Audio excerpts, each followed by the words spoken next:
bố tôi luôn khóa chặt cửa nhà kho. Hôm nay, chúng tôi đã tìm ra lý do. Tôi nhớ như in từ khi còn nhỏ.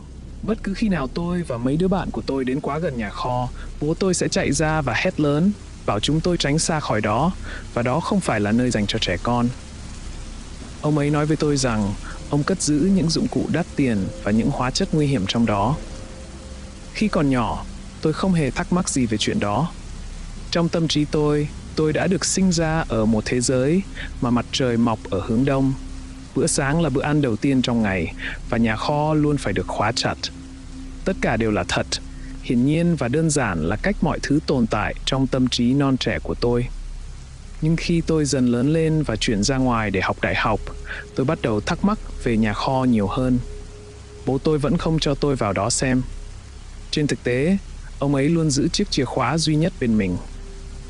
Ngay cả khi đi ngủ, ông cũng để chìa khóa trong túi. Sau đó, trong học kỳ thứ 2 tại trường đại học gần đó, tôi nhận được một cuộc gọi mà bất cứ đứa con trai hay con gái nào cũng phải sợ phát khiếp. Tôi đang tham dự một buổi giảng về giải phẫu, thì điện thoại của tôi sáng lên, tiếng chuông lọt thỏm trong hội trường lớn đông đúc. Nhìn xuống, tôi thấy đó là số của anh trai mình. Tôi đi ra ngoài, châm điếu thuốc và trả lời. Alo, tôi nói. Gil á? Anh đáp lời tôi ngay lập tức. Luke, tạ ơn Chúa vì em đã bắt máy. Anh nói. Là bố. Ông ấy đang được đưa tới bệnh viện. Tình trạng khẩn cấp lắm. Chúng ta gặp nhau ở đó được không? Chắc khoảng 25 phút nữa nhé. Tôi đồng ý rồi cúp máy. Tôi thu dọn đồ đạc ở giảng đường và đi ra xe. 22 phút sau, tôi đã đến bệnh viện. Tuy nhiên, tôi đã quá muộn. Bố tôi đã chết vì một cơn đau tim khi đang trên đường đến bệnh viện. Bác sĩ đã tuyên bố tử vong khi ông vừa được đưa đến. Cuối cùng, chúng tôi đã được thừa kế ngôi nhà. Mẹ chúng tôi đã qua đời vì bệnh ung thư vú 10 năm trước, nên Gil và tôi là hai người cuối cùng của dòng họ Martin. Anh trai tôi là một người tốt, mặc dù có hơi đáng tiếc ở vài điểm là hay hút cỏ và chơi đá. Anh ấy hay đi du lịch xa tới mọi miền đất nước mà không báo trước, lái xe khắp nơi để ngắm nhìn thiên nhiên hoặc đi dự các lễ hội âm nhạc. Đó là khi anh ấy có tiền. Và vì là một nhà văn tự do, nên anh thường xuyên bị cháy túi. Anh ấy thực sự muốn lấy khoản tiền mà bố đã để lại cho chúng tôi. Hơn hết, anh ấy muốn tiền từ ngôi nhà. Anh ấy đã nhiều lần nói với tôi rằng chỉ cần như vậy là đủ để anh ấy trang trải lúc khó khăn cho đến khi có chỗ đứng trong ngành viết lách, rằng anh ấy chỉ cần tạo dựng được tên tuổi cho mình và sau đó tiền sẽ bắt đầu chảy vào. Anh ấy tin chắc là thế. Anh ấy sẽ viết bất cứ thứ gì có thể kiếm ra tiền, từ chuyện kinh dị đến chuyện lãng mạn, chuyện ngắn đến tiểu thuyết, thậm chí cả sách hướng dẫn kỹ thuật hoặc các bài báo lặt vặt. Khi chúng tôi cùng nhau đi bộ về nhà sau nhiều tháng, anh ấy lặp lại câu thần chú này với tôi một lần nữa. Chỉ cần đủ để anh trang trải thôi, Luke. Tôi nói, em nghĩ chắc anh sẽ tiêu hết số tiền bố để lại cho anh mất. Sao anh không kiếm một công việc chính thức rồi chỉ viết kiếm thêm thôi? Anh ấy liếc nhìn tôi. Em có thấy Hunter Thompson nhận được công việc chính thức trong khi chỉ viết lách không? Anh ấy hỏi. Tôi gật đầu. Vì anh ta là một nhà báo mà. Tôi bắt đầu nói khi chúng tôi bước vào nhà, nhưng cả hai chúng tôi đều khựng lại khi nhìn thấy thứ ở trên bàn cà phê. Đó là toàn bộ tài sản của bố khi ông mất. Chúng được xếp ngay ngắn thành một hàng: ví, điện thoại, chìa khóa xe và chìa khóa nhà, một ít tiền mặt và cuối cùng là một chiếc chìa khóa nhỏ treo trên sợi dây chuyền da mỏng. Anh nghĩ thực sự thì có gì trong nhà kho đó? Tôi hỏi. Gil nhìn tôi, gương mặt xanh xao và ánh mắt mở to trong phòng khách tối tăm. Anh thực sự không, anh cũng không biết mình có muốn tìm hiểu không nữa. Gil nói, thì thầm như thể anh đang ở trong nhà thờ hay nhà tang lễ. Tôi đặt tay lên vai anh và lắc nhẹ. Đương nhiên ta phải tìm hiểu chứ. Tôi nói, giờ anh và em đã sở hữu tài sản này rồi, chúng ta nên đi kiểm tra xem. Anh hít một hơi thật mạnh. Không, đừng ngốc thế, Gil thì thầm. Trời tối rồi, sáng mai chúng ta cùng đi. Vào buổi sáng. Em đã đợi 20 năm nay rồi, anh nghĩ đợi thêm mấy tiếng nữa cũng không thành vấn đề với em. Nhưng trong giọng nói của anh có gì đó như cầu xin, có gì đó như sợ hãi và giống như trẻ con. Nó làm tôi nhớ đến lúc tôi còn là một cậu nhóc chết nhát. Trước giờ đi ngủ, tôi đã nói với bố tôi rằng có quái vật trong tủ quần áo và ông ấy sẽ đi mở cửa kiểm tra xem, rồi tôi sẽ bảo ông ấy đừng mở, rằng chúng sẽ làm hại ông nếu ông mở cánh cửa đó ra. Nhưng ông vẫn mở cửa và chẳng có con quái vật nào ở đó cả. Bây giờ cũng vậy. Jill sẽ thấy rằng về vấn đề đó thì tôi cũng y như thế. Không có quái vật nào ở đó cả. Tất cả sự việc diễn ra từ hôm qua đến sáng nay. Cuối cùng chúng tôi đã cùng nhau rời khỏi đó vài giờ trước, cơ thể đầy thương tích, máu me và vết bầm tím sau khi bị mắc kẹt trong đó suốt đêm. Một ngày trước khi xảy ra sự việc, Gil thức khuya ở tầng dưới, xem TV và hút cỏ. Anh ấy tự làm cho mình một ly đồ uống nhỏ từ tủ rượu của bố, pha một ít Jack Daniels và đá vào cốc với một ít Coca, rồi nhấm nháp nó một cách chậm rãi. Tôi ở lại với anh ấy một lúc và trò chuyện. Chúng tôi kể về những khoảng thời gian vui vẻ với bố, về việc cùng ông đi bộ đường dài ở Green Mountains, hay cùng ông đi du lịch đến thành phố New York để tham quan các viện bảo tàng. Tôi nghĩ về việc tôi thực sự nhớ ông ấy đến mức nào, và cổ họng tôi nghẹn lại. Tôi chớp mắt thật nhanh để ngăn nước mắt chảy ra. Cuối cùng, tôi đi ngủ trong phòng ngủ dành cho khách. Gil ở tầng dưới, ngủ trên ghế dài trước TV. Tôi nghe thấy tiếng lào xào của nó từ trên lầu, tiếng cười thu sẵn của bất kỳ bộ phim hài nào anh ấy đang xem. Giọng điệu gay gắt của các nhân vật chính khi họ kể hết câu chuyện cười dí dỏm này đến câu chuyện cười dí dỏm khác. Tôi ngủ quên trong những giọng nói hòa vào nhau thành một lời lầm rầm châm biếm, rít lên bên tai tôi. Và rồi tôi thấy mình đang lơ lửng, vô hình nhìn xuống cánh đồng ngô tối tăm, có những con quạ đang nhìn chằm chằm vào tôi. Giọng nói đó cũng vô hình, nghe như đến từ ngay sau lưng tôi, nhưng khi tôi quay lại thì chẳng có gì ở đó cả. Trong gia phả của chúng ta, mọi người đều đã chết. Nó thì thầm chế giễu. Cậu cũng sẽ sớm đi theo họ nếu vẫn cứ tò mò. Những cánh cửa bị đóng đều có lý do của nó. Một vài cánh cửa cần phải bị khóa chặt. Tôi chợt tỉnh dậy. Có gì đó không đúng lắm. Tôi nghe thấy tiếng Gil hét lên. Tôi mò mẫm trong bóng tối tìm chiếc đèn, lảo đảo xem giờ. 4 giờ 17 phút sáng, vùng ra khỏi chăn, tôi chạy xuống nhà dưới. Gil đang ngủ trên ghế, bất động như một xác chết, và cũng im lặng như vậy. Tôi bối rối nhìn xung quanh. Tiếng la hét phát ra từ đâu chứ? Tôi đi theo tiếng ồn ra phía sau. Nhìn vào nhà kho, tôi rùng mình khi nghe thấy một tiếng kêu dài khác lạ phát ra từ bên trong. Tôi đi dép lê băng qua mảnh sân đất, không muốn lại gần hơn, nhưng vẫn bước tới phía trước. Một phần trong tôi tự hỏi liệu mình còn đang trong giấc mơ hay không, nhưng không khí lạnh lẽo phả vào khuôn mặt đẫm mồ hôi của tôi có cảm giác rất chân thật. Tiếng la hét từ nhà kho không phải một câu nói có nghĩa. Đó chỉ là một tiếng thét dài, vang vọng và đau đớn. Là tiếng thét của người mẹ vừa mất đứa con duy nhất trong vùng chiến sự. Hay tiếng la hét của ai đó bị tạt xăng và thiêu sống, nhưng được khuếch đại thành một tạp âm chói tai. Tôi giữ chìa khóa trong túi. Tôi run rẩy với lấy nó, kéo nó ra, từ từ tiến lại gần nhà kho. Ngay sau đó có ai đó chộp lấy vai tôi. Tôi nhảy lên, xoay người với bàn tay chặt thủ thế, sẵn sàng chiến đấu. Thì ra đó là Gil. Anh làm em suýt đứng tim đấy. Tôi nói qua hàm răng nghiến chặt. Anh làm cái quái gì thế? Anh ấy đặt ngón tay lên môi, ra hiệu im lặng. Rồi anh ghé sát vào tay tôi thì thầm. Nếu bây giờ em mở nhà kho đó ra, cả hai chúng ta sẽ chết. Anh nói nhỏ nhẹ và bình tĩnh, như thể chỉ đang nói về thời tiết ngày mai. Cất chìa khóa và quay lại giường đi. Em sẽ không bao giờ muốn mở nó trong bóng tối đâu. Không bao giờ. Anh thì biết cái gì chứ? Tôi thì thầm đáp lại, liếc nhìn lại qua vai về phía nhà kho. Tiếng la hét vẫn vang lên, mặc dù bây giờ đã thưa dần, tầm cứ khoảng 1 phút lại có một tiếng thét xé lòng.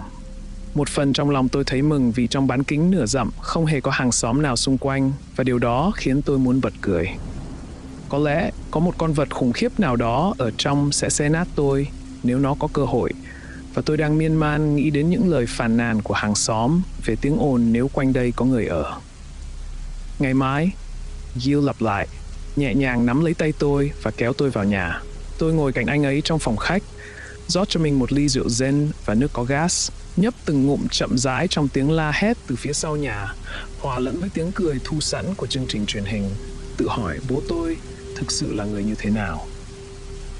Tôi thức dậy trên ghế sofa, Một chiếc ly rỗng rời khỏi tay tôi rơi xuống đệm đánh phịch. Ánh sáng chiếu vào qua cửa sổ. Không thấy Gil đâu cả. Tôi nhìn qua nhìn lại thì đã nghe thấy tiếng đồ ăn xèo xèo vọng ra từ trong bếp.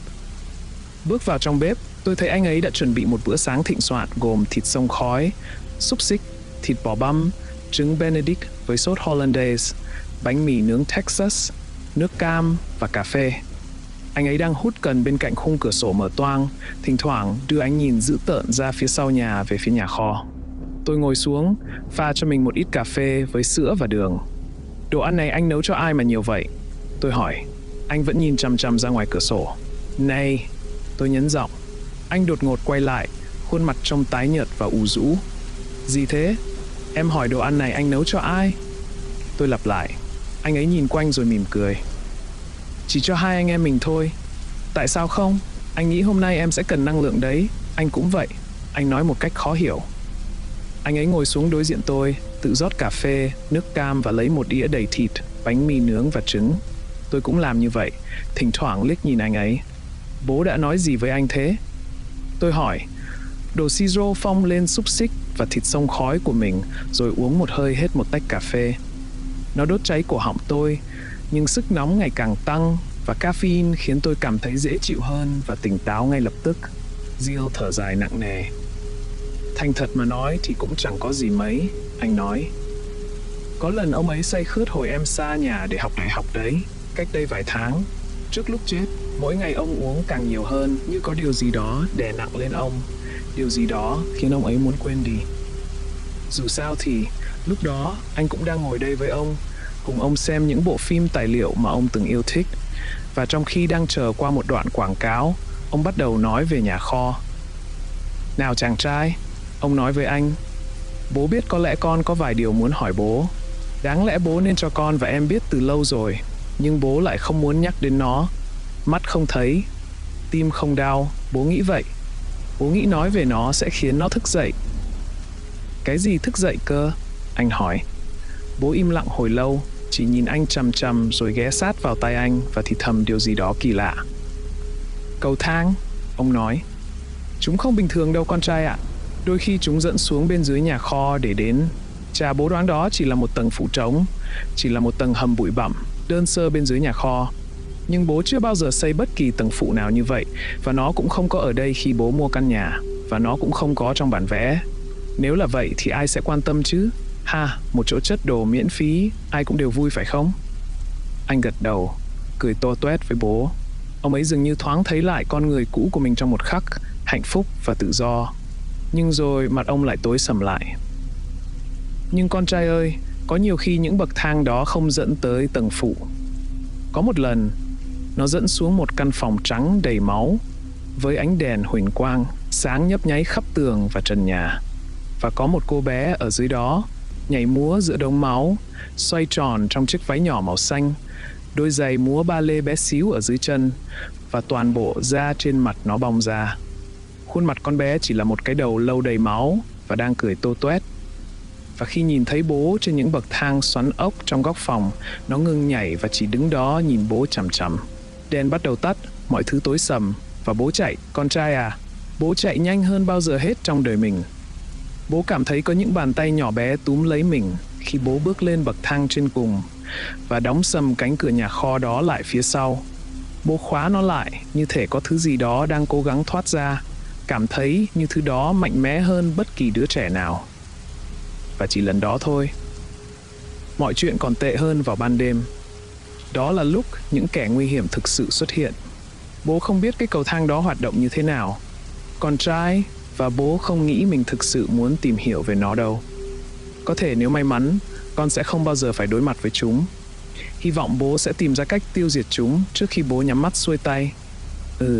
Hy vọng là thế. Jill ngừng nói, chìm đắm trong suy nghĩ và hồi tưởng. Tôi nhấp thêm một ngụm nước trái cây và ăn một ít thịt xông khói trước khi tiếp lời anh. Vậy ý anh là bố đã phát điên trước khi chết à?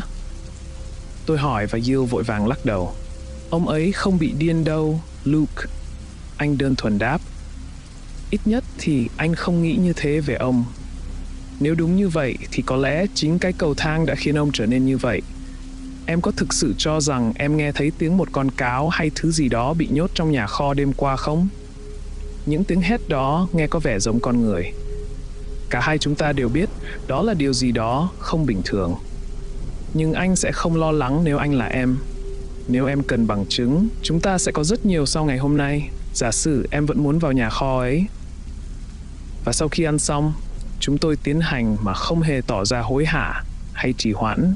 Tôi chộp lấy chìa khóa, tôi và Gil cùng nhau bước ra ngoài, nén nỗi lo sợ vào lòng, sẵn sàng tận mắt nhìn thấy bí ẩn đã ám ảnh gia đình chúng tôi hàng chục năm nay.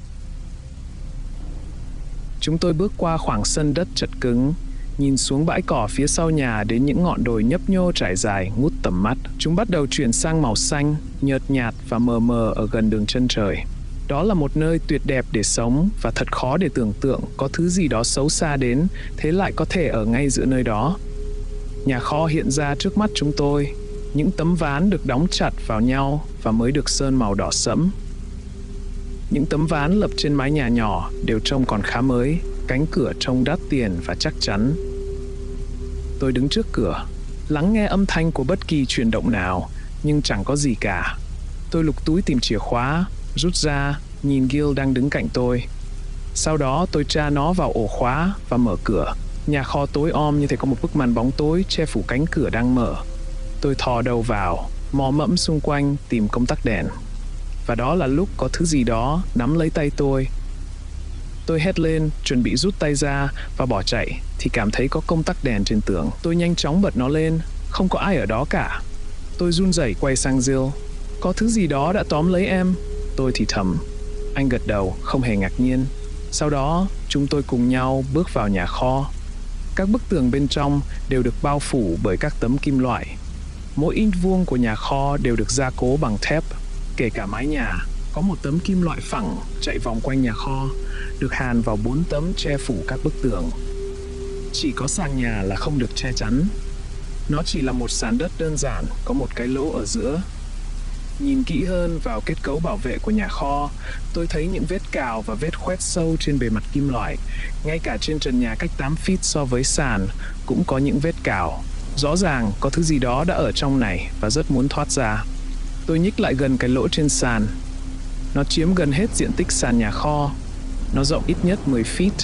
Nhìn xuống, tôi thấy những bậc thang xoắn ốc đi xuống theo chiều kim đồng hồ khi ánh sáng tỏa ra. Tôi tìm thấy một hòn đá nhỏ trên mặt đất bên ngoài nhà kho. Tôi quay lại và thả nó xuống giữa cầu thang. Tôi đếm từng giây trên đồng hồ để lắng nghe tiếng nó chạm đáy. Sau khoảng 30 giây, tôi nhận ra rằng điều đó sẽ không xảy ra. Có lẽ khoảng cách quá xa nên tôi không thể nghe được tiếng hòn đá chạm đất. Tôi nhìn Gil. Anh ấy đang đứng gần cửa nhất có thể.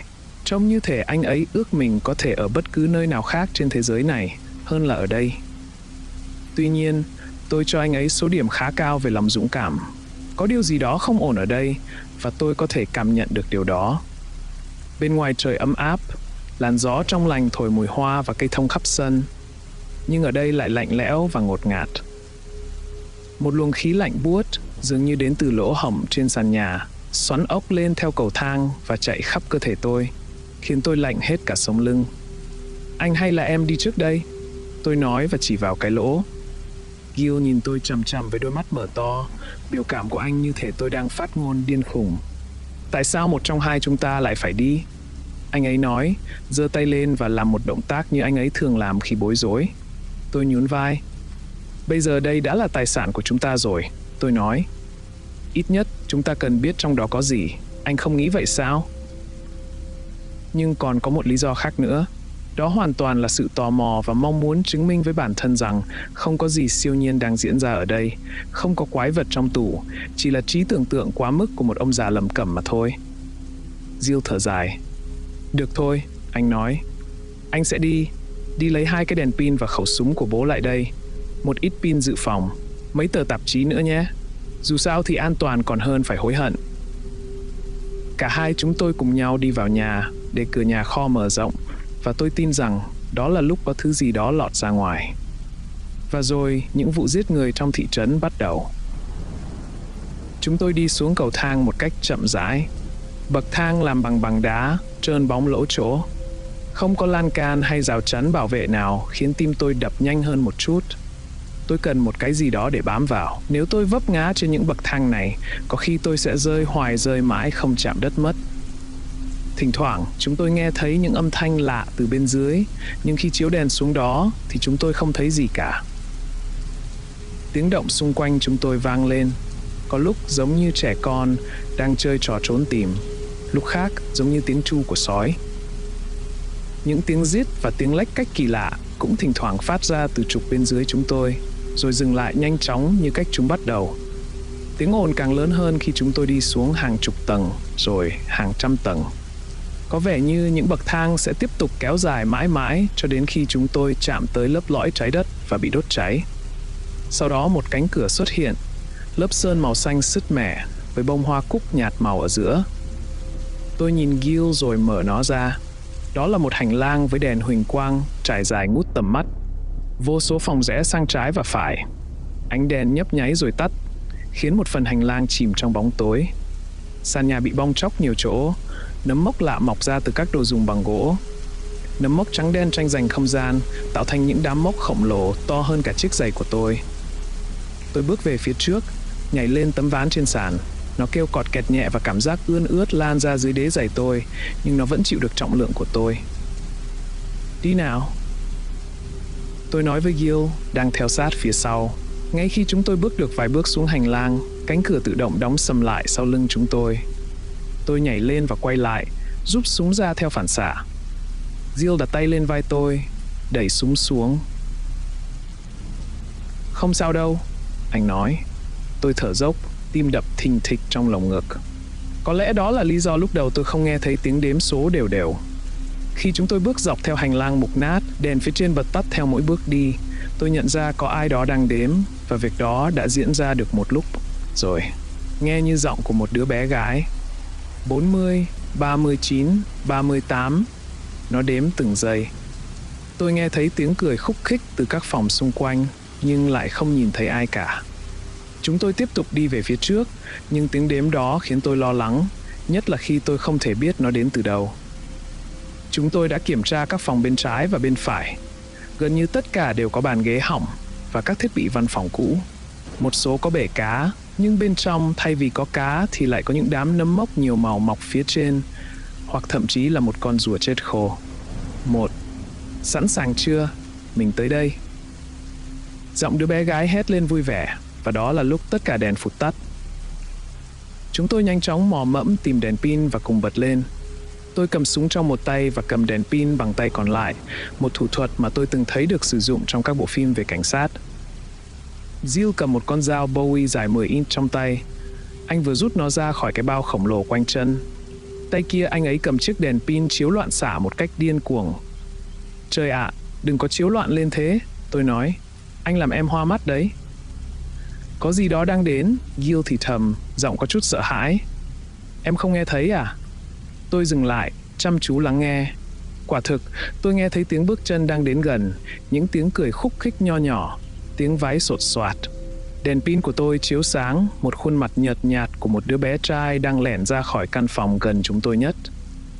Thằng nhỏ bẩn thỉu, phủ đầy bồ hóng đen với quần áo rách nát và có thứ gì đó trông như máu khô dính trên tóc. Nó nhanh chóng nhìn chúng tôi rồi rút lại vào phòng. Lần đầu tiên tôi thực sự cảm thấy sợ hãi. Bây giờ tôi có thể chắc chắn rằng chúng tôi đang bị theo dõi. Này! Tôi gọi thầm và chạy theo thằng bé vào trong phòng. Gil theo sát phía sau tôi. Tiếng bước chân dường như đang ở ngay cạnh chúng tôi. Nhưng tôi nhìn quanh, không thấy ai cả. Sau đó, một chuyển động mờ ảo lướt qua khi một đứa bé gái chạy đến chỗ thằng nhóc, nơi nó đang cuộn tròn trong góc dưới một chiếc bàn gấp bị gáy, khóc và run rẩy vì kinh hoàng. Tìm được cậu rồi, con bé nói. Tôi chiếu đèn thẳng vào lưng con bé, thấy một chiếc váy màu xanh nhạt, nhưng không thấy được mặt. Tránh xa cậu bé đó ra! Tôi hét lên. Con bé phớt lờ tôi, nhanh chóng cúi xuống, và trước khi kịp nhận thức được chuyện gì xảy ra, con bé đã dùng răng xé toạc cổ họng thằng nhóc kia. Nó quay lại nhìn chúng tôi, và tôi thấy khuôn mặt nó nát bét, giờ chỉ còn lại một cái đầu lâu đang cười tô toét. Nó được bao phủ bởi một lớp máu mỏng và hai chấm sáng nhỏ màu trắng dường như đang phát sáng bên trong hốc mắt trống rỗng của con bé. Với hàm răng đầy thịt và sụn và những dòng máu tươi chảy xuống cái miệng xương sẩu, con bé tiếp tục ngân nga, tìm được cậu rồi, tìm được cậu rồi, tìm được cậu rồi. Không ngần ngại, tôi bắn luôn vào vai con bé. Nó lùi lại nửa bước, quay lại nhìn tôi với nụ cười to toét, rồi quay qua tiếp tục ăn thịt thằng nhóc. Thằng bé vẫn còn sống, nghe thở vì máu của chính mình. Đôi mắt to tròn của nó nhìn về phía tôi khi trút hơi thở cuối, như thể đang buộc tội tôi là nguyên nhân của tất cả những chuyện này. Giờ đây, tiếng thở rít cuối cùng của đứa bé trai là âm thanh duy nhất. Tôi bắn con bé lần nữa, nhưng nó không chịu gục xuống. Một dòng máu bắt đầu lan ra trên lưng nơi tôi đã bắn nó, nhưng nó không tỏ ra đau đớn. Gil nắm chặt vai tôi. Chúng ta phải ra khỏi đây thôi. Anh nói qua hàm răng nghiến chặt. Tôi gật đầu. Chúng tôi chạy trở lại cánh cửa mà chúng tôi đã đi qua, nhưng nó đã bị khóa chặt. Đèn vẫn tắt. Tôi bảo Gil lùi lại một bước rồi thử bắn vào ổ khóa. Viên đạn nảy ra một cách điên cuồng, như thể tôi đã bắn vào một chiếc xe tăng quân đội được gia cố chứ không phải một ô cửa gỗ đơn giản. Tiếp theo, chúng tôi thử đá nó ra, nhưng nó cứ như đang dính chặt vào tường vậy. Tôi quay lại nhìn anh và một hiện thực lóe lên trong ánh mắt giữa hai chúng tôi. Để thoát ra, chúng tôi sẽ phải đi sâu hơn vào trong, nơi có thể còn có những điều tồi tệ hơn đang chờ đợi.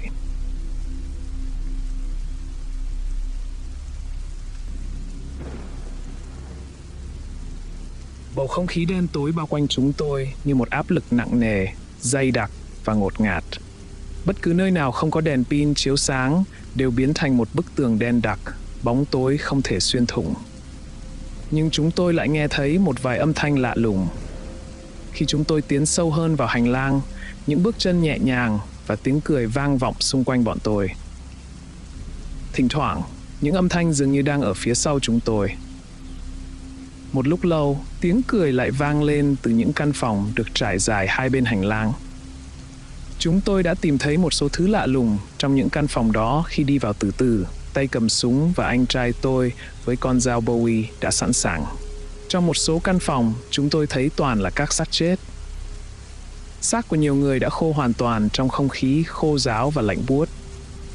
Những người khác rõ ràng là mới chết, khác hẳn với những người kia.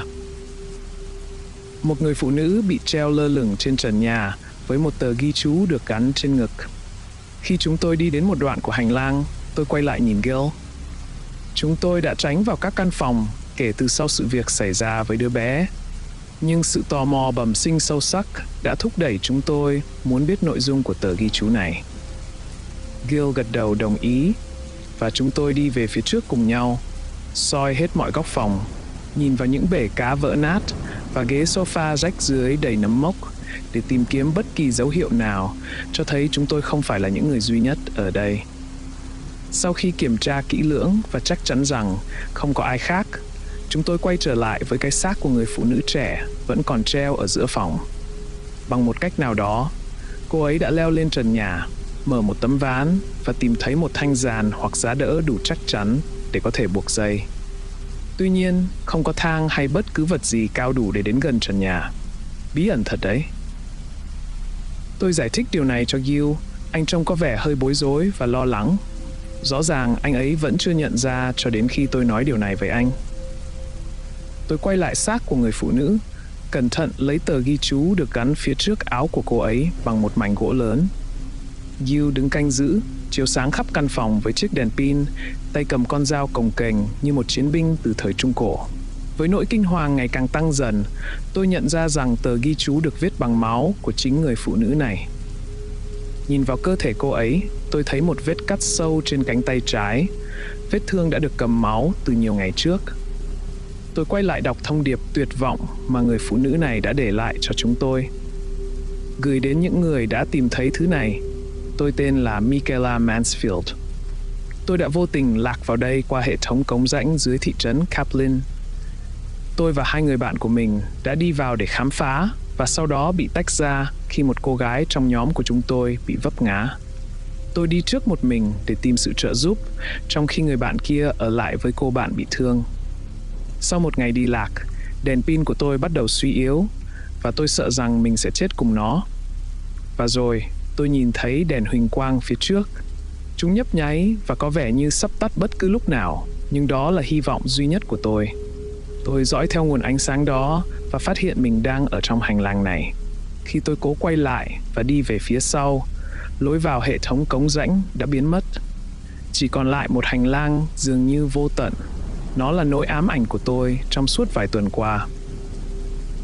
Làm ơn, nếu bạn tìm thấy tờ ghi chú này, hãy báo cho cha mẹ tôi biết về những gì đã xảy ra với tôi. Hãy lấy mặt dây chuyền vàng của tôi và trả lại cho cha mẹ tôi như một minh chứng. Tôi hy vọng bạn sẽ có may mắn hơn tôi trong việc thoát ra khỏi đây. Tạm biệt và mong Chúa tha thứ cho những gì tôi sắp làm. Michaela. Tôi ngước nhìn Jill, nhướng một bên mày. Tôi thấy anh ấy đã đọc tờ ghi chú bên cạnh tôi thay vì canh chừng xung quanh. Tôi thở dài quyết định không nói gì. Chúng ta không thể lấy mặt dây chuyền được đâu, tôi nói. Jill lắc đầu. Chúng ta phải lấy dây chuyền này, anh ấy nói. Nhưng họ sẽ nghĩ rằng chúng ta có liên quan đến cái chết của cô gái này nếu chúng ta xuất hiện ngẫu nhiên với một món trang sức của cô ấy. Thật ra, em nhớ khoảng thời gian mà cô gái này và người bạn của cô ấy bị mất tích. Nó đã lên tin tức. Cha mẹ cô ấy đã cầu xin bất cứ ai có thông tin gì hãy báo cho họ. Em nghĩ cảnh sát đã nghi ngờ đó là một vụ giết người hoặc bắt cóc hay gì đó tương tự vậy. Nhưng có lẽ họ chỉ đi khám phá mà không nói cho ai biết và rồi không bao giờ quay trở lại. Tôi lại phản đối. Chúng ta sẽ lau sạch nó và gửi một lá thư ẩn danh qua đường bưu điện kèm theo một ghi chú giải thích về những gì đã xảy ra, anh ấy nói. Tôi thở dài, bỏ cuộc. Anh ấy nói đúng. Đó là việc tốt nhất mà chúng tôi phải làm. Nhưng tôi chắc chắn rằng có rất nhiều người vô tội đã phải vào tù vì cố gắng làm điều đó. Tôi chỉ vào tờ ghi chú. Thứ này chẳng giúp ích được gì cho chúng ta, tôi nói. Anh ấy chỉ nhún vai. Có thể có ích, hoặc cũng có thể không. Nó không giúp chúng ta lập ra một kế hoạch, nhưng nó cung cấp cho chúng ta thông tin. Ví dụ, bây giờ chúng ta biết rằng nơi này có thể kết nối với nhiều nơi hơn so với cái nhà kho. Chúng ta có thể ra ngoài qua hàng chục hoặc hàng trăm lối thoát. Nếu nó kết nối một hệ thống cống ngẫu nhiên ở Kaplan, thì nó có thể được kết nối đến nhiều nơi khác nhau trong toàn quận. Đúng, tôi nói hề. Nhưng nếu nó kết nối đến một thế giới của người ngoài hành tinh thì sao? Hoặc đến một hố đen?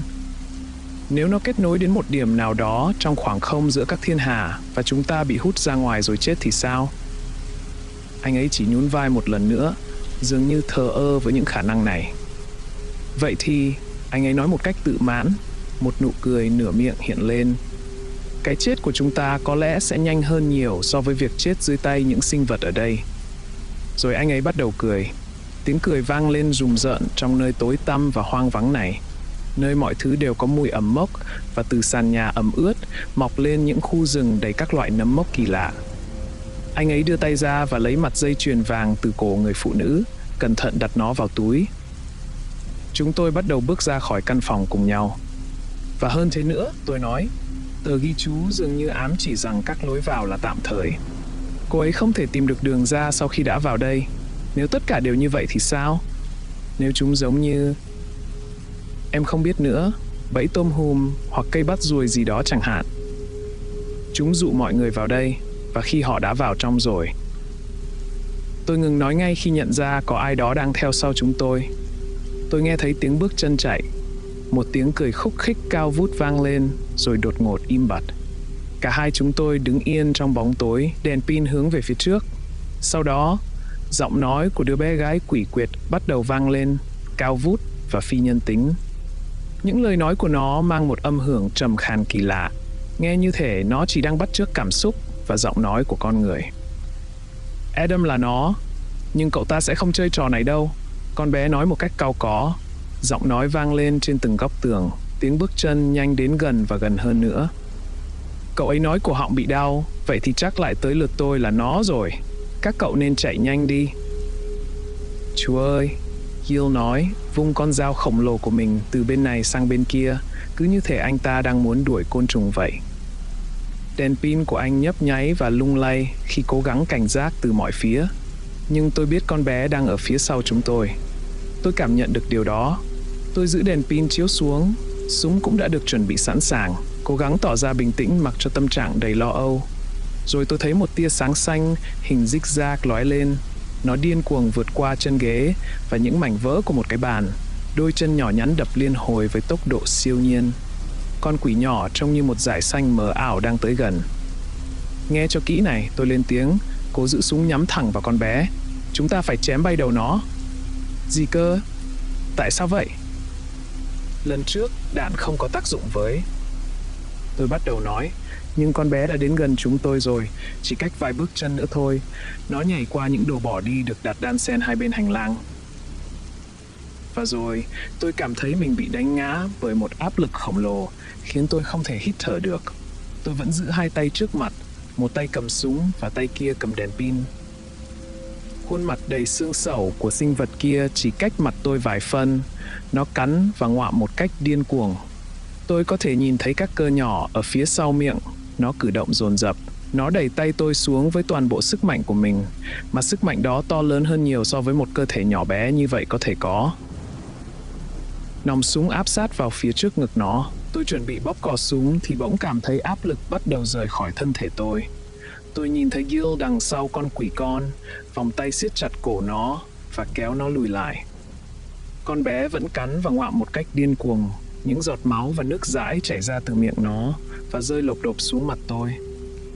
Con bé vùng vẫy như một con rắn điên loạn, cố thoát khỏi vòng tay của Gil. Anh ấy cố gắng siết chặt lấy con bé và khuôn mặt đầy xương sẩu của nó mở rộng, hàm treo lơ lửng giữa cổ. Với tốc độ như một con mèo đang bắt chuột, đứa bé gái nhảy về phía trước, cắn chặt quanh các ngón trên tay trái của Gil.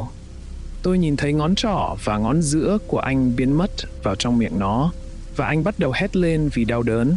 Tôi đã nhanh chóng đứng dậy và chạy về phía con bé. Tôi dùng toàn bộ trọng lượng cơ thể để đẩy ngã nó. Con bé ngã lăn ra trên sàn, miệng mở rộng khi nó đập mạnh xuống tấm gỗ.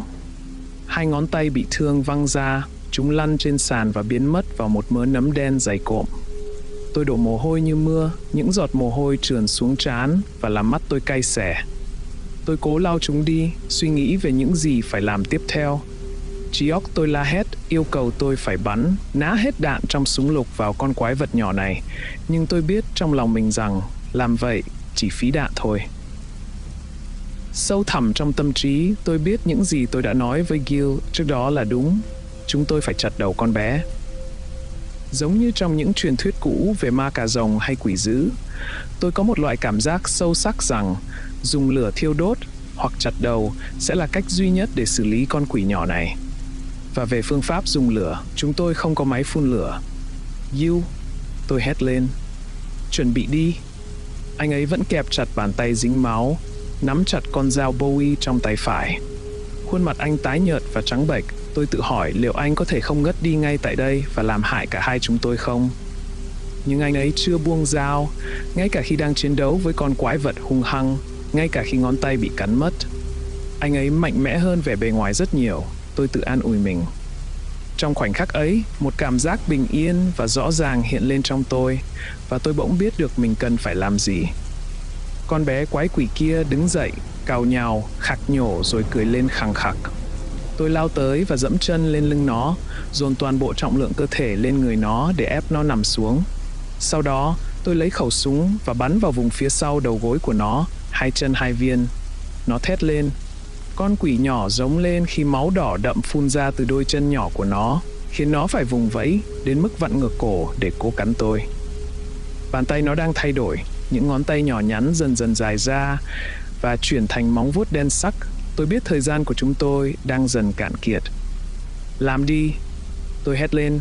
Gil lao về phía trước, dùng tay phải để vung con dao Bowie. Tôi nhìn nó rơi xuống như một chuyển động chậm, tiếp cận khuôn mặt xương sẩu kia đang hiện ra từ nơi tăm tối với đôi mắt đen và một sự căm hận không thể giải thích được. Con dao đi sâu vào, cắt xuyên qua cổ con quỷ nhỏ một cách sắc bén. Nó sắc đến mức chỉ trong một thoáng. Đầu con sinh vật quái dị kia vẫn ở đó, gương mặt trống rỗng, dường như vẫn gắn liền với thân thể. Và rồi, nó ngã xuống, máu đen tuôn ra từ cổ, làm ướt sàn nhà với màu đỏ rực. Gil lùi về tường, hít thở nhanh. Anh thả con dao Bowie xuống sàn. Tôi nhìn thấy chiếc đèn pin của anh ấy. Nó vẫn đang sáng và trượt về phía một chiếc xe lăn cổ xưa, có lẽ là hàng mới trong những năm 1960. Tôi nhặt lấy chiếc đèn, rồi nhét nó vào thắt lưng nhằm có thêm ánh sáng để làm việc. Jill vẫn giữ tay ôm ngực. Chậm rãi, tôi vươn tay và nắm lấy bàn tay bị thương của anh bằng cổ tay. Anh ấy hít thở sâu, cắn chặt răng và nhắm mắt lại. Anh sẽ cần phải băng nó lại mới được, tôi nói. Anh ấy gật đầu. Tôi cởi áo ra và bắt đầu xé từ phần dưới, rồi cuộn những dải dài quấn chặt quanh tay anh để cố ngăn máu chảy ra. Khi đến tay, anh giật mình và đôi chân dường như lảo đảo. Tôi với tay ra sẵn sàng giữ lấy anh nếu anh sắp ngã, nhưng anh đã giữ thăng bằng được. Xong rồi, tôi bảo anh khi tôi mặc lại chiếc áo của mình, mà giờ nó đã thiếu phần dưới cùng và trông khá hài hước, cứ như thể tôi đang mặc áo crop top của phụ nữ vậy. Tay anh như đang cháy lên vậy. Jill nói nhỏ giọng, khàn khàn. Chúng ta cũng cần phải uống nước nữa. Tôi cũng bắt đầu cảm thấy khát nước, chắc do cơ thể tôi thiếu nước ấy mà.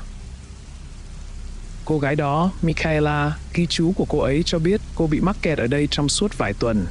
Điều đó có nghĩa là cô ấy có nước. Giả sử như cô ấy đếm sai, do bên ngoài không có mặt trời hay bầu trời để tham khảo. Nếu không có nước, cô ấy sẽ chết sau vài ngày, đặc biệt là khi cô ấy phải di chuyển, tôi nói. Tôi hy vọng rằng chúng tôi cũng sẽ tìm thấy thức ăn, nhưng chúng không phải là vấn đề sinh tử. Tôi biết rằng chúng tôi có thể sống được nhiều tuần, không có thức ăn mà vẫn còn sống được, mặc dù điều đó sẽ khiến chúng tôi cảm thấy rất khó chịu và nó ắt hẳn sẽ làm suy yếu thể chất của bọn tôi. Tôi thở dài, chiếu đèn pin vào ý. Đã sẵn sàng để đi tiếp chưa? Tôi hỏi, và đèn bắt đầu sáng dần. Hầu hết chúng vẫn đang tắt hoặc nhấp nháy liên tục, nhưng ánh sáng của chúng cũng đủ để nhìn xuống hành lang. Ôi, cảm ơn Chúa, Jill nói. Ít nhất giờ đây, chúng ta không phải đi qua nơi chứa đầy rác rưởi này trong bóng tối chết tiệt. Phía trước, tôi cũng thấy một thứ gì đó mới, trông cứ như một hành lang được phân nhánh ra.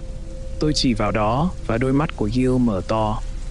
Cuối cùng, sau khi đi bộ mấy dặm vô tận, nơi này cũng có thứ gì đó rồi. Khi chúng tôi tiến gần, tôi thấy có một biển chỉ dẫn. Một cái chỉ về bên trái, nó viết đến Veriden. Cái còn lại chỉ về bên phải, nó viết đến thị trấn Rusty. Tôi nói, tôi chưa từng nghe về hai nơi này, chắc chắn là chúng không nằm trong quận. Đôi mắt nâu sẫm của Jill nhìn qua lưng tôi vào căn phòng phía sau và chúng mở to ra. Tôi vội vã cầm lấy khẩu súng, quay nhanh lại, nhưng chỉ thấy một căn phòng hầu như trống trơn và sáng một nửa. Góc phòng có một máy bán đồ và một máy bán nước giải khát. Ôi, tạ Chúa! Tôi nói, chạy về phía trước, móc ví ra để lấy tiền. Và rồi, tôi bỗng nhớ ra là tôi đã để chiếc ví yêu dấu của mình ở nhà. Lúc nãy, tôi đã nghĩ chúng tôi chỉ đi vào trong nhà kho thôi mà. Jill đi thẳng qua tôi. Đừng ngu ngốc thế, anh ấy nói, rồi dùng đầu dao Bowie đập vỡ kính của chiếc máy bán đồ. Không cần phải dùng tiền đâu, ai sẽ gọi cảnh sát đây? Xác sống đi bộ và quỷ dữ á. Anh rút ra những thương hiệu mà tôi chưa từng nghe. Thịt bò khô Overholser, vài thanh kẹo chocolate caramel và đậu phộng gọi là Eisenhart's, kẹo dẻo bổ sung muối khoáng Tuk và các loại trái cây khô Riza. Máy bán đồ kia cũng lạ lùng không kém. Tôi dùng đầu súng đập vỡ và phát hiện ra nước chanh Springy, cola thương hiệu Cana và rượu đào Saint Christophe cùng những loại khác. Không một thương hiệu nào trông có vẻ quen thuộc đến từ thế giới của chúng tôi. Chúng tôi xé toạc bao bì của thức ăn với cơn đói khát, uống từng chai soda một cách vội vã. Tất cả đều có vị tương đối giống với những gì chúng tôi mong đợi, mặc dù có một số thứ khá lạ lùng. Ví dụ như rượu đào có những mảnh bạc nhỏ ở đáy của mỗi chai, một chiêu trò đặc biệt của họ. Jill đã lỡ nuốt chúng và suýt chết vì sặc. Tôi vỗ mạnh trên lưng anh ấy rồi cười. Em nghĩ chúng ta không nên uống những thứ đó đâu. Tôi nói mỉa mai. Chúng tôi đang cố gắng nhét đầy túi quần trong khi âm thanh của trống bắt đầu vang lên từ hành lang phía dưới. Nó đột ngột và ồn ào trong cơn im lặng hoàn hảo ngoài kia, khiến tôi giật nảy lên, xoay người và rút súng ra. Từ lúc này, việc này trở nên thường xuyên đối với tôi, và lượng adrenaline đang liên tục dâng lên trong cơ thể khiến tôi nhảy múa như mèo. Tiếng trống ngày càng to và nhanh hơn. Nó làm tôi nhớ đến mấy cái trống mà những người Aztec cổ đại có lẽ đã sử dụng khi họ moi tim tù binh sau chiến tranh. Âm thanh có nhịp điệu sâu sắc, hoang dã mạnh mẽ. Nó có thể kích thích người ta thực hiện những hành động hung ác và bạo lực. Nó đến từ hướng được ghi là thị trấn Rusty. Tôi gần như không thể nghe rõ cảm giác của chính mình vì tiếng trống ngày càng mạnh mẽ.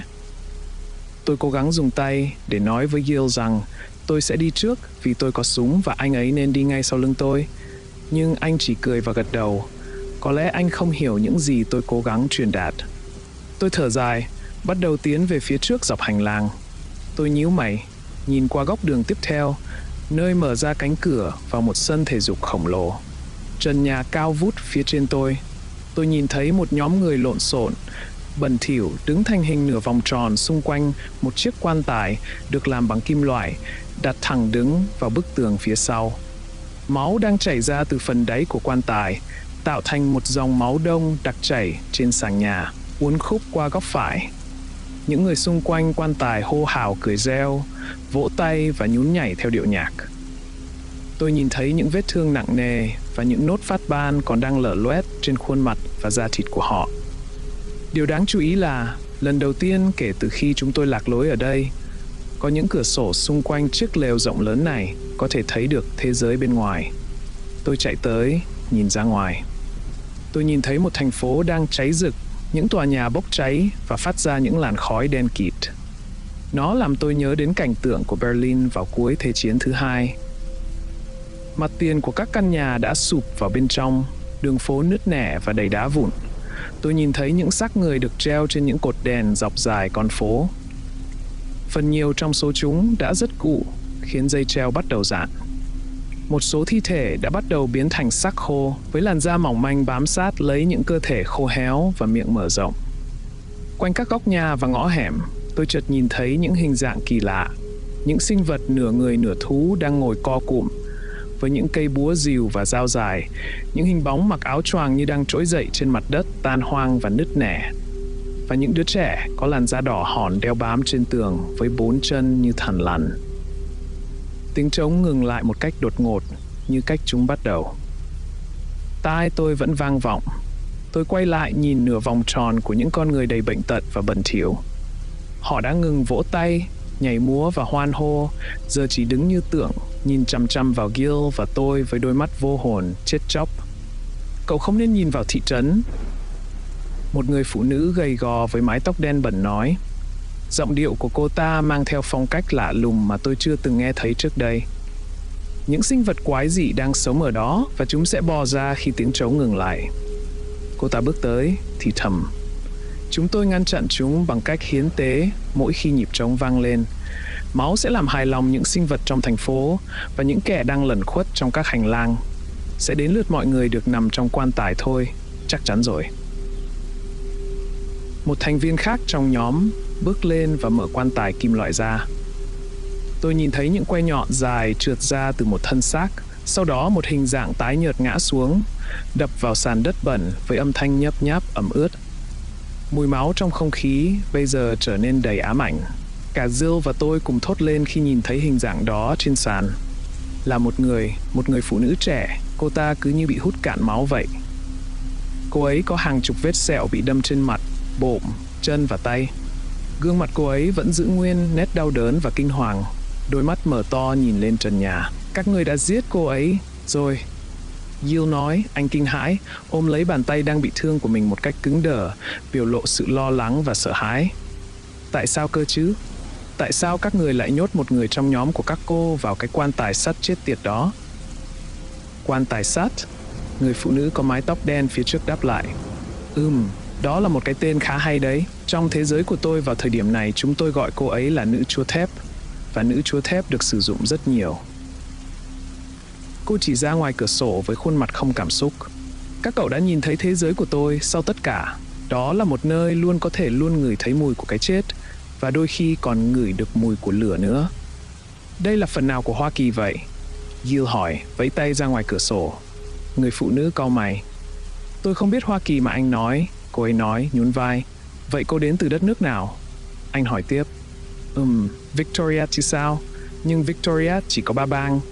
Thị trấn Rusty từng là thủ đô, cho đến khi nó bị tấn công bởi quân lính của Liên minh Bàn tay hắc ám. Chúng tôi đều là người tị nạn từ Rusty đây, cô nàng nói với vẻ buồn rầu. Nó chẳng giúp ích gì được cho chúng ta, tôi nói với Jill. Anh ấy gật đầu, thở dài.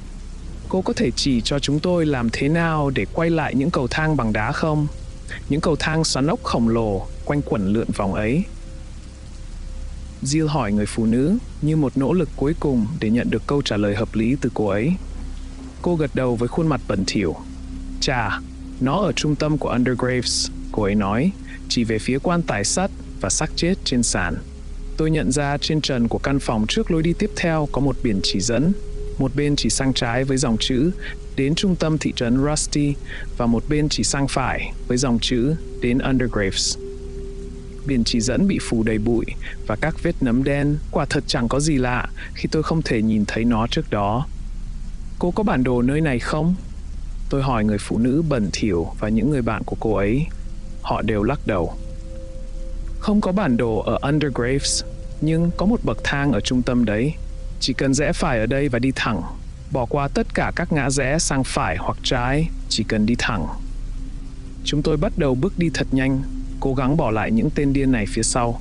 Nhưng các cậu điên rồi mới muốn tới đó sau khi nhịp trống vừa ngừng đấy. Giọng cô ấy dần nhạt nhòa khi Gil và tôi lao về phía trước. Jill nói, những người đó đỉnh quá, giết nhau chỉ vì họ nghĩ rằng máu sẽ khiến cho lũ quỷ tránh xa. Tôi nói qua hơi thở đầy nặng nhọc. Anh hai à, nếu anh và em sống ở đây vài tháng, chúng ta cũng sẽ giống như những người đó đấy. Khi chúng tôi chạy về phía Undergraves, tôi nhận ra rằng những bức tường đang biến thành một thứ gì đó có sự sống và đập liên tục, giống như đang ở bên trong một phần ruột khổng lồ vậy. Những con đường rộng lớn rẽ sang trái và phải sẽ xuất hiện mỗi vài trăm mét. Từ những con đường này, các hình dạng méo mó, mờ ảo bắt đầu hiện ra, bước đi loạng choạng.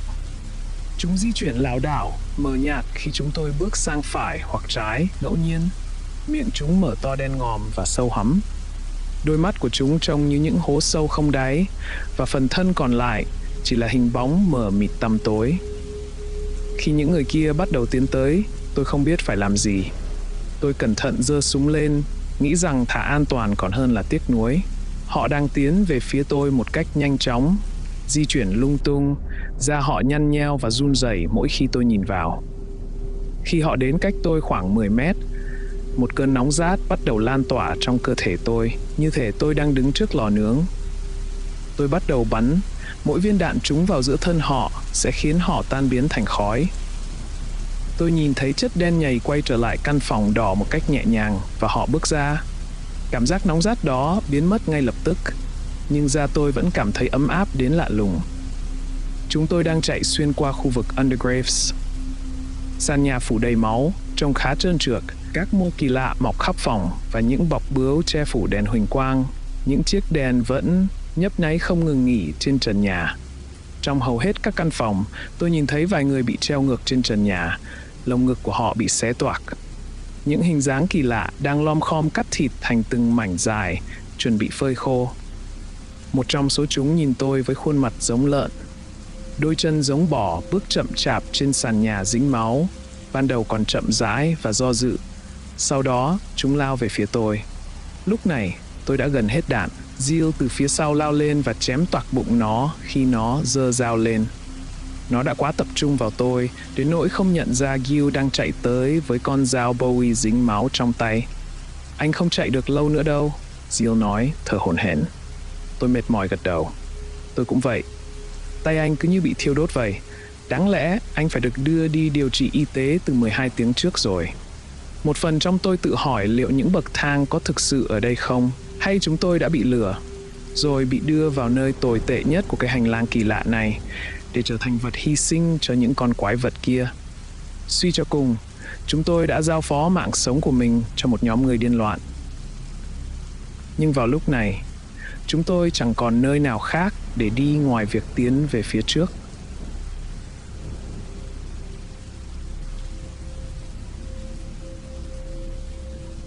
Undergraves gần giống như địa ngục trần gian mà tôi có thể tưởng tượng. Thực tế, chúng tôi chỉ sống sót nhờ một sự tình cờ và một dị nhân buồn bã, cô độc. Sinh vật kia ở khắp mọi nơi, hầu hết chúng đều là những thứ trông rất kinh khủng và đáng sợ.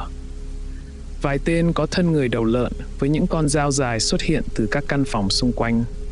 Chúng cứ treo những miếng thịt lên cao, thịt được cắt xẻ, thịt phơi khô được treo đầy trên các móc xung quanh phòng. Thật ra, nếu Jill và tôi không có vấn đề gì với việc ăn thịt người, chúng tôi có thể sống ở đây cả năm trời. Tôi đã bắn ít nhất 12 tên thân người đầu lợn, cố gắng tiết kiệm đạn bằng cách chỉ bắn một phát vào đầu chúng nhanh nhất có thể. Và Jill có lẽ đã chặt đầu ít nhất 12 tên nữa. Với vài tên trong số chúng tôi chỉ đơn giản chạy trốn thật nhanh, đặc biệt là khi đối diện với những nhóm đông hơn. Nhưng tôi có cảm giác chúng tôi đang tiến sâu vào nguy hiểm thay vì thoát ra khỏi nó.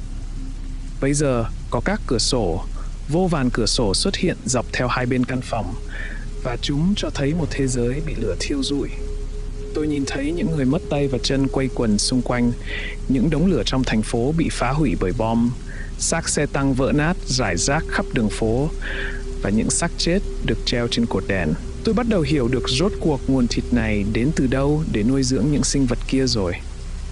Jill và tôi đã tìm thấy một căn phòng với một đống quần áo, giày dép và kính mắt xếp thành một ngọn núi cao đến trần phòng. Anh à, tôi nói, nơi này khiến em buồn nôn thật đấy. Tôi thở dài, ngồi xuống trên một đống quần áo và mở ra một gói thịt bò khô cùng với một thanh kẹo. Tôi kiểm tra lượng đạn còn lại và nhận ra rằng chỉ còn một băng đạn duy nhất mà thôi. Em không thể chờ đợi thêm được nữa. Em muốn rời khỏi cái nơi chết tiệt này, tôi nói. Mùi của đống xác chết này chắc cũng đã thấm vào quần áo của em rồi đấy. Lúc đó, tôi nghe thấy tiếng xào xạc nhẹ từ phía sau. Tôi quay người lại, giơ súng lên và nhắm bắn. Một người đàn ông lạ mặt đứng đó, đưa hai tay lên. Anh ấy khiến tôi nhớ đến những bức ảnh của những người mắc hội chứng người voi mà tôi từng thấy. Đừng tìm từ khóa đó trên Google nha các bạn. Các khối u và những nốt sẹo lồi lõm hiện rõ trên đầu anh ấy. Trán của anh ta nghiêng về phía trái một cách đáng kể, và mắt anh ta xếch lên, những nếp da xung quanh rũ xuống phía trên và dưới mắt. Anh ấy mặc một bộ quân phục cũ. Tôi đoán rằng anh ấy đã nhặt chúng từ một cái xác nào đó. Ngón tay tôi định bóp cò súng trong một khoảnh khắc, rồi tôi dừng lại. Rõ ràng, anh ta không có vũ khí. Làm ơn, anh ấy nói. Tôi có thể xin một thanh sô-cô-la được không? Tôi cười, làm giảm bớt sự căng thẳng và đưa cho anh ta một thanh sô-cô-la Eisenhart. Dường như đây là một thương hiệu anh ta biết và khá yêu thích chúng, vì anh ta xé toạc vỏ bao rồi ăn ngay, mỉm cười và cúi đầu. Tôi cũng cho anh ta một lon nước ngọt. Khuôn mặt của anh ấy sáng lên như một đứa trẻ.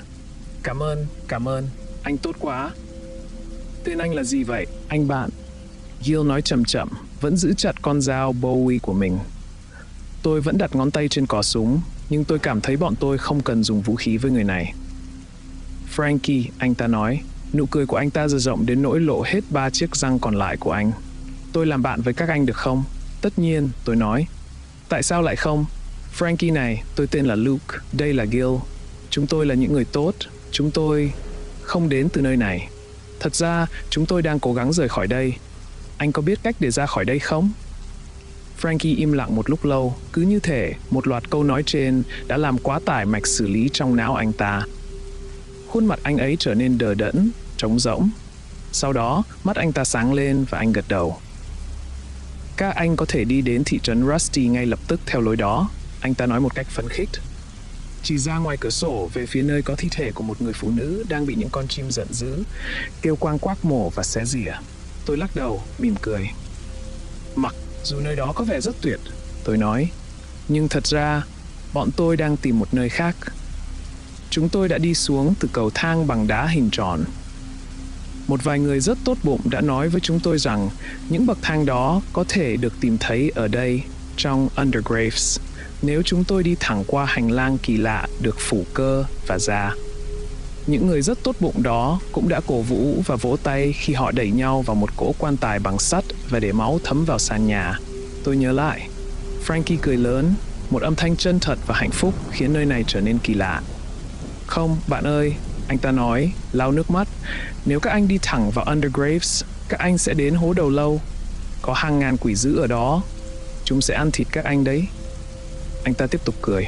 Tôi nghĩ bạn bè của hai anh đã chơi các anh một vố rồi. Tôi thề, khuôn mặt tôi tối sầm đi. Gil dường như sắp nôn mửa. Đừng bao giờ tin một người phụ nữ có những vết mụn lở trên mặt. Gil lẩm bẩm. Anh biết ngay mà. Vậy thì nếu chúng tôi làm theo những gì họ nói, chúng tôi sẽ chết sao? Tôi hỏi. Frankie gật đầu. Tôi muốn quay lại nơi tôi đã thấy họ và dùng hết băng đạn cuối cùng trong súng để bắn vào những kẻ kỳ lạ và bệnh hoạn đó, nhưng tôi cố gắng tập trung vào hơi thở và bình tĩnh lại. Chúa ơi, may mà chúng tôi gặp được anh, Jill nói, dùng tay chạm vào túi áo bằng bàn tay còn lại chưa bị tổn thương. Anh muốn một thanh sô-cô-la nữa không? Dựa vào những gì chúng tôi học được từ Frankie, người thường nhìn vào khoảng không và lạc đề, nhưng có vẻ tỉnh táo, những người sẵn sàng hiến tế lẫn nhau cho quan tài sắt, hay như họ gọi là nữ chúa thép, đều là những người tị nạn từ thị trấn Rusty. Có vẻ như họ cũng là thành viên của một tôn giáo ăn thịt người. Sau khi đã lấy máu từ những người được chọn bằng cách rút thăm hoặc chơi cờ ca rô hoặc bất kỳ cách điên rồ nào khác mà họ chọn, họ sẽ ném xác của những người bị thương vào những ngã rẽ của Undergraves. Những con quỷ sẽ bước ra sau khi tiếng trống bắt đầu và kéo xác của những con người tội nghiệp đó để ăn. Và các thành viên của tôn giáo cũng thường đuổi người đi lạc như chúng tôi vào Undergraves để bị quỷ dữ giết và ăn thịt. Có vẻ như họ nghĩ rằng những biện pháp này sẽ giữ cho họ an toàn khỏi hầu hết những nỗi kinh hoàng của Undergraves. Và thực sự, họ đã sống sót đến bây giờ. Có lẽ họ đã đúng. Cơn thèm khát đến điên dại chỉ để quay lại và giết chết bọn chúng đã ám ảnh tôi một cách mạnh mẽ. Tôi nhận ra Gil cũng cảm thấy như vậy. Nhưng việc trở về nhà quan trọng hơn nhiều. Frankie đã sống ở đây trong nhiều năm, kiếm ăn bằng cách lấy đồ từ những máy bán hàng và lấy cắp đồ dùng từ các thành viên của các tôn giáo thờ quỷ dữ. Tôi đoán chúng có nghĩa là anh ta sử dụng thịt người làm phần lớn lượng calo để tiêu thụ mỗi ngày, nhưng tôi không muốn nhắc đến điều đó. Vào lúc này, nó có vẻ không lịch sự lắm. Tuy nhiên, anh ta có vẻ là một người rất khó bị làm phiền. Sau tất cả những thứ mà anh ta đã trải qua, khó có thể tưởng tượng anh ta sẽ thay đổi. Nhưng điều đó cũng có nghĩa là anh ấy biết rõ hành lang và giao lộ như lòng bàn tay. Khi tôi giải thích cho anh ta về cầu thang chúng tôi đã đi qua, ánh mắt của anh sáng lên. Tôi biết chỗ đó, anh nói. Nhưng nó không gần Undergraves. Nó thường xuyên thay đổi, nhưng luôn được tìm thấy ở đầu hành lang vô tận. Tôi nghĩ đó là nơi chúng tôi đã đi vào, Gil nói. Nó có vẻ khá dài đấy. Hoặc nó ẩn giấu trong nơi giao nhau giữa Veriden và thị trấn Rusty. Vậy là chúng tôi đã ở ngay bên cạnh nó. Tôi hỏi một cách giận dữ. Bây giờ tôi thực sự muốn giết những thành viên của cái tôn giáo điên loạn đó. Frankie gật đầu, lùi lại một chút, mắt mở to trước sự tức giận của tôi. Đi thôi, Gil nói, trông anh mệt mỏi hơn bao giờ hết, giữ chặt bàn tay đầy máu được băng bó một cách chắc chắn trên ngực và nhăn mặt. Anh quá mệt rồi, nhưng anh muốn ra khỏi đây trước khi những kẻ điên đó tìm thấy chúng ta và ném chúng ta vào nữ chúa thép chết chóc đó. Hoặc có thể là một con quái vật thân người đầu heo sẽ thái lát anh ra và chế biến anh thành một miếng thịt khô từ các cơ bắp. Frankie lắc đầu mạnh mẽ. Không, Frankie nói. Nếu các anh quay lại theo đường đã đến đây, các anh sẽ chết đấy. Tiếng trống đã ngừng rồi. Tiếng trống gì cơ? Tôi hỏi. Anh ấy nhún vai. Chúng đến từ trần và tường phòng, anh ta nói, rồi miêu tả một hộp đen nhỏ trông có vẻ giống như cái loa. Có lẽ chúng được thiết lập trước khi thị trấn Rusty sụp đổ. Tôi không biết, anh bạn à. Tôi đếch quan tâm đến những tiếng trống đó, Jill nói. Nếu chúng tôi chỉ đơn giản đi vòng lại men theo con đường chúng tôi đi đến đây thì sao? Người dọn dẹp sẽ đến sau tiếng trống, Frankie nói thì thầm. Tên đó rất hung ác. Hắn là một người đàn ông được làm bằng kim loại. Hắn cao đến tận trần nhà và hắn rất mạnh. Tôi đã thấy hắn cắt đôi những người đầu heo kia. Vậy có con đường nào khác đi qua hành lang chính không? Tôi hỏi. Frankie suy nghĩ một lát rồi gật đầu. Cũng nguy hiểm, anh ta nói. Con đường dưới lòng đất dẫn về phía sau, nhưng có những thứ rất kỳ lạ. Đó là tất cả những gì anh ấy nói về vấn đề này. Được rồi, Frankie, anh hãy dẫn đường giúp chúng tôi nhé. Jill nói, ném cho người đàn ông đã bị biến dạng một túi thịt khô và một lon nước ngọt. Cho tới lúc này, chúng tôi chỉ còn một ít thức ăn và đồ uống, nhưng trong suy nghĩ của tôi, điều đó không quan trọng mấy. Có lẽ chúng tôi sẽ thoát ra và khi đó chúng tôi sẽ có đủ thức ăn và đồ uống ở nhà, hoặc không, và nếu vậy thì không cần thiết phải có thức ăn và đồ uống. Một câu đố cũ xuất hiện trong đầu tôi khi tôi suy nghĩ về điều này. Còn có thứ gì sẽ lớn hơn Chúa và tồi tệ hơn ác quỷ? Người chết luôn ăn nó, nhưng nếu người sống ăn nó, họ sẽ chết. Chẳng có gì cả. Frankie đứng dậy một cách nhanh chóng. Anh nuốt hết túi thịt khô một hơi mà tôi không ngờ rằng anh ấy có thể làm được cho đến khi tôi thấy anh ấy làm điều đó. Hai bên miệng anh ấy bị nhồi nhét như một con sóc. Anh ấy nhai từ từ và cẩn thận với những chiếc răng còn lại, thưởng thức hương vị của thịt. Sau đó, anh ta đi lại phía sau một đống quần áo, lướt qua sàn nhà, cùng với tiếng reo hân hoan, anh rút ra vũ khí. Đó chỉ là một cây gậy bóng chày với những cây đinh gỉ sét bị uốn cong. Nó nhô ra như những đám lông nhím bị gãy, nhưng cũng tốt hơn là không có gì. Chúng ta đi nào anh bạn, Frankie nói. Tôi sẵn sàng làm bất cứ điều gì để giúp đỡ những người bạn mới của tôi. Các anh nên về nhà, nơi mà các anh thuộc về. Chúng ta đều cần một mái nhà. Anh ta im lặng một cách buồn rầu. Tôi nhìn quanh nơi anh sống và trái tim tôi tan nát vì anh. Anh ta thò cái đầu to lớn của mình ra ngoài cửa, nhìn lên và xuống hành lang chính của Undergraves. Những khối cơ trơn láng bao phủ các bức tường, trần nhà và sàn nhà.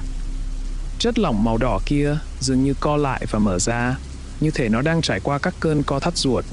Với một cái nhìn, anh gật đầu và tiến về phía trước. Chúng tôi đi theo, đặt toàn bộ sự tin tưởng vào sinh vật kỳ lạ đã gọi chúng tôi là bạn của anh ấy. Lối vào đường hầm nằm trong một căn phòng phụ cách hành lang vài trăm feet. Tôi đi phía trước bên cạnh Frankie bởi vì tôi cầm súng và nếu cần, tôi có thể bắn ngay lập tức mà không cần lo lắng về việc họ có đứng trước tầm ngắm của tôi hay không. Cửa hầm bị gỉ sét và trông khá cổ kính. Nó có một bánh xe phải xoay mới mở được, và cả ba chúng tôi đều phải dùng sức để xoay nó. Nó kêu rền vang, những mảnh gỉ vụn rơi ra. Tôi lầm bầm rủa xả trong lòng, hy vọng nó sẽ không gây sự chú ý cho những sinh vật quái quỷ kia. Ngay khi nó mở ra, chúng tôi leo xuống cầu thang, từng người một, xuống dưới lòng hành lang chính. Đường hầm chật hẹp và tối om. Những chiếc đèn cảnh báo màu đỏ được đặt cách nhau khoảng 100 mét, phát sáng mờ nhạt, tạo ra khung cảnh huyền bí đỏ rực. Có những lối đi rẽ ra từ hầm chính, một số không có đèn sáng. Trong đường hầm tối tăm, tôi nhìn thấy có thứ gì đó chuyển động. Nó giống như một hình dáng mờ nhạt đang di chuyển về phía chúng tôi qua bóng tối. Chúng tôi cố gắng vượt qua càng nhanh càng tốt. Một cái thang khác dẫn lên trên và chúng tôi leo lên. Nhưng cái cảm giác lạ lùng bị theo dõi bởi những hình dáng tối tăm ấy vẫn luôn hiện hữu trong tâm trí tôi. Cái thang dẫn vào một căn phòng mà lúc đầu tôi không nhận ra. Cánh cửa hầm mở ra một nơi đầy rác rưởi, đồ đạc vỡ vụn và mốc meo rải rác trên sàn. Nhưng khi chúng tôi đi vào hành lang chính, tôi cảm thấy như muốn hò reo. Xa hơn, tôi nhìn thấy biển hiệu giao nhau giữa thị trấn Rusty và Veriden. Và đi ngang qua nó, tôi thấy những thành viên giáo phái đã cố gắng chỉ cho chúng tôi đường đến tầng thứ 9 của địa ngục, hoặc bất cứ nơi nào như vậy. Đứng im, tôi hét và giơ súng lên. Người phụ nữ tóc đen với những vết sẹo xấu xí trên mặt nhảy lên cao đến mức tôi nghĩ cô ta có thể ngã. Những thành viên giáo phái khác quay lại nhìn tôi, ngạc nhiên và sợ hãi. Các người không ngờ sẽ gặp lại chúng tôi chứ gì. Các người nghĩ bọn tôi sẽ bị quỷ dữ giết để các người có thể lấy xác tôi rồi ăn thịt hả? Hay chỉ đơn giản là hiến tế tôi cho những thứ kinh tởm đó à? Thưa ông, tôi xin lỗi, người phụ nữ nói, nhưng chúng tôi phải rời khỏi đây. Cỗ máy. Đứng yên đó, nếu không tôi sẽ bắn nát đầu cô. Tôi nói, tiến nhanh về phía trước và ấn nòng súng vào mặt cô ta. Não của cô sẽ văng tung tóe trên tường. Cô đừng hòng đi đâu cả. Và rồi tôi nghe thấy tiếng ồn từ động cơ dọc hành lang, ngày càng gần hơn. Người dọn dẹp. Frankie thì thầm, giọng nói của anh ta như sự hồi hộp của một đứa trẻ. Ôi chú ơi, người dọn dẹp. Tôi giơ súng sẵn sàng, đẩy người phụ nữ về phía giao lộ của hành lang, nhìn xuống dưới thị trấn Rusty, nơi có tiếng ồn. Những gì tôi nhìn thấy làm tim tôi đập thình thịch. Đó là một con robot, cao ít nhất 10 mét. Làn da màu bạc của nó lấp lánh dưới ánh sáng huỳnh quang nhấp nháy. Nó có hai đôi mắt đèn LED màu trắng, một cái miệng hẹp với những cánh tay và đôi chân dài giống như được làm từ những thanh thép. Dừng lại, nó phát ra giọng nói vô cảm. Xin vui lòng xuất trình giấy tờ. Những thành viên giáo phái hét lên và bắt đầu chạy tán loạn như những con gián. Robot phản ứng ngay khi thấy họ chuyển động.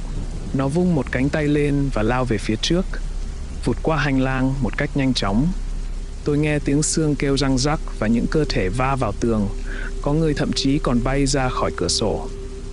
Tôi nghe thấy tiếng hét trong vài giây của người đàn ông xấu số đó khi ông ta rơi xuống và chết. Các anh giết chúng tôi rồi, người phụ nữ tóc đen nói một cách trách móc. Cô ta cố chạy thoát khỏi tôi khi tôi lui về phía sau, cách xa con robot điên cuồng, nhưng nó vẫn kịp tóm lấy cô ả, vặn cổ cô ta với một tiếng kêu thật lớn. Máu tuôn ra từ đầu cô ả khi con robot ném cơ thể cô qua sàn nhà, lăn như một quả bóng bowling. Bạn đã vi phạm sắc lệnh thi hành số 82, con robot nói. Xin vui lòng xuất trình giấy tờ, nếu không, lực lượng hủy diệt sẽ được sử dụng. Giờ đây nó đang lao về phía tôi nhìn thấy nó đến gần tôi như một đoạn phim quay chậm. Tôi biết tôi sắp chết rồi. Và rồi Frankie lao ra, vung cây gậy bóng chày thật mạnh vào lưng con robot. Những cái đinh cắm sâu vào lớp da kim loại. Tôi nhìn thấy những lớp cơ bắp lớn của anh ta căng tròn khi anh cố gắng kéo chúng ra. Nhưng trước khi anh ta kịp làm điều đó, con robot quay lại và vả cho anh ta một cú đấm bằng bàn tay kim loại cuộn tròn. Đầu của Frankie bị thủng vào khi anh ta ngã xuống. Không. Tôi hét lên, lao về phía trước. Tôi nhìn vào đôi mắt sáng lấp lánh của con robot và đột nhiên, một ý tưởng xuất hiện trong đầu tôi. Đó là ý tưởng duy nhất mà tôi có.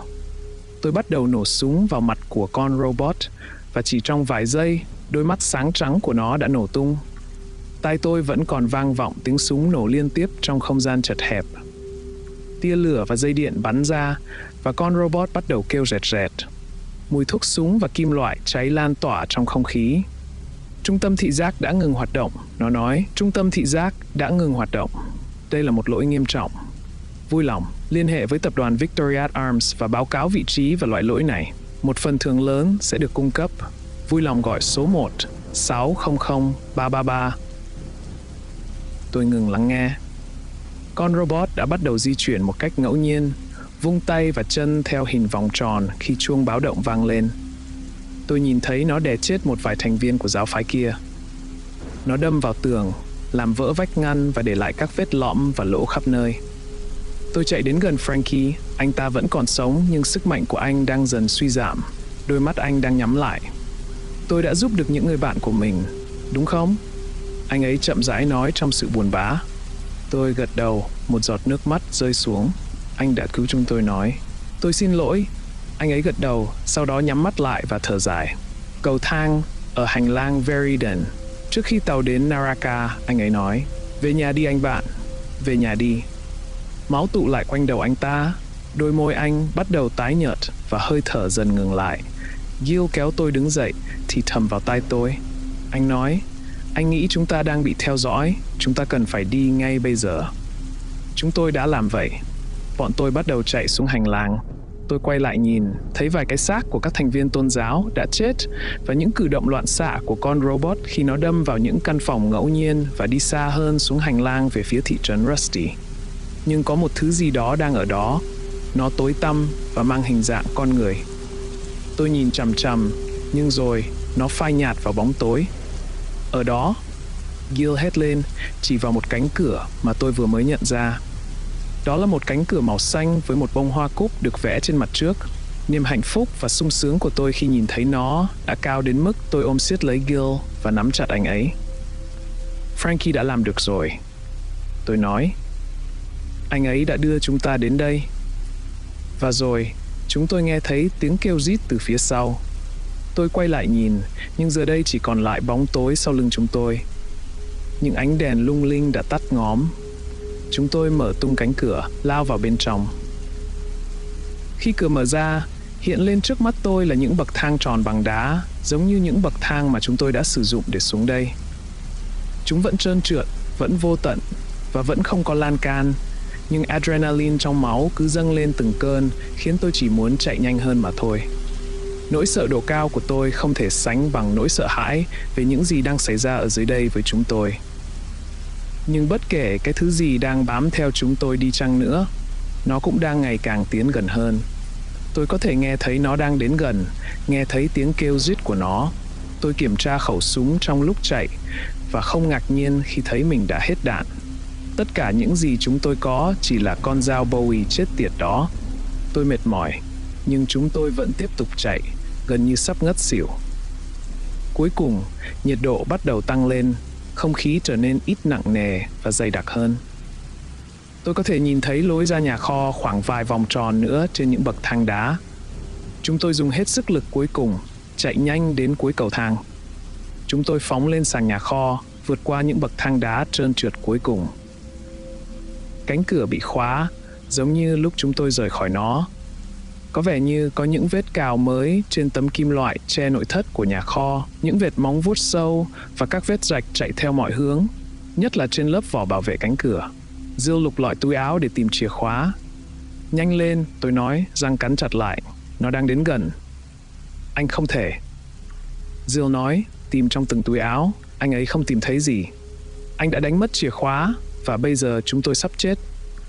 Sau đó, anh lục trong cái túi nhỏ may đính vào túi chính ở phía trước quần jeans bên phải của mình và tôi nghe thấy một tiếng lắc nhẹ. Anh ấy lôi ra sợi dây da có chìa khóa. Với đôi tay run rẩy, anh nhét nó vào ổ khóa và bắt đầu xoay. Tôi nghe thấy tiếng bước chân đập mạnh, chỉ cách chúng tôi vài bước, và một giọng nói quỷ dữ bắt đầu thét lên. Tai tôi vang vọng tiếng thét cao chói, nhưng tôi vẫn giữ tay trên khẩu súng giờ đã vô dụng, nhìn lần lượt từ cánh cửa cho đến bậc thang cuối cùng. Ngay khi Yi đẩy cửa, tôi nhìn thấy nó. Nó có những hốc mắt trống rỗng nơi đáng lẽ phải là đôi mắt.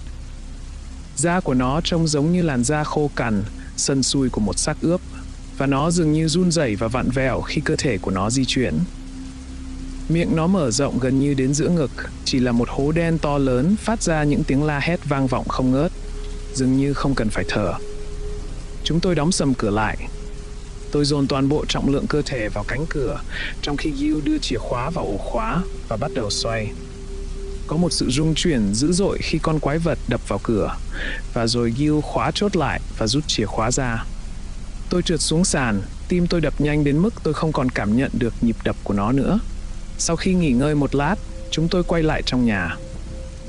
Jill bật TV lên, nơi chúng tôi thấy dòng chữ tin nóng chớp lên trên màn hình kênh địa phương. Ngày hôm nay, cái chết của một gia đình tại quận Lancaster vẫn là một bí ẩn chưa có lời giải đáp. Các nhà chức trách cho biết một người hàng xóm đã phát hiện ra thi thể của Larry Matheson, 46 tuổi, vợ ông Linda Matheson, 41 tuổi, và những đứa con của họ gồm Jonathan Matheson, 11 tuổi, Jordan Matheson, 7 tuổi, và Abigail Matheson, 3 tuổi. Các nhà chức trách cho biết mức độ bạo lực tại hiện trường là không thể tin được. Các nạn nhân đã bị tra tấn thể xác tàn bạo cả trước và sau khi qua đời. Ngoài ra, các nhà chức trách nói với phóng viên của chúng tôi rằng đầu của những đứa trẻ đã bị cắt bỏ và vẫn chưa có manh mối gì về hung thủ. Cảnh sát cho rằng kẻ sát nhân hoặc những kẻ sát nhân có thể đã mang theo đầu của nạn nhân khi rời khỏi hiện trường. Mọi người có bất kỳ gợi ý nào vui lòng gọi số. Tôi tắt TV đi. Jill ngẩng lên nhìn tôi. Tiếng kêu rít từ trong nhà kho bắt đầu vang lên và tôi nghe thấy tiếng cào cùng với cọ sát của móng vuốt từ phía sau nhà. Có cái gì đó đã thoát ra, tôi nói. Có cái gì đó đã thoát ra khỏi nhà kho rồi.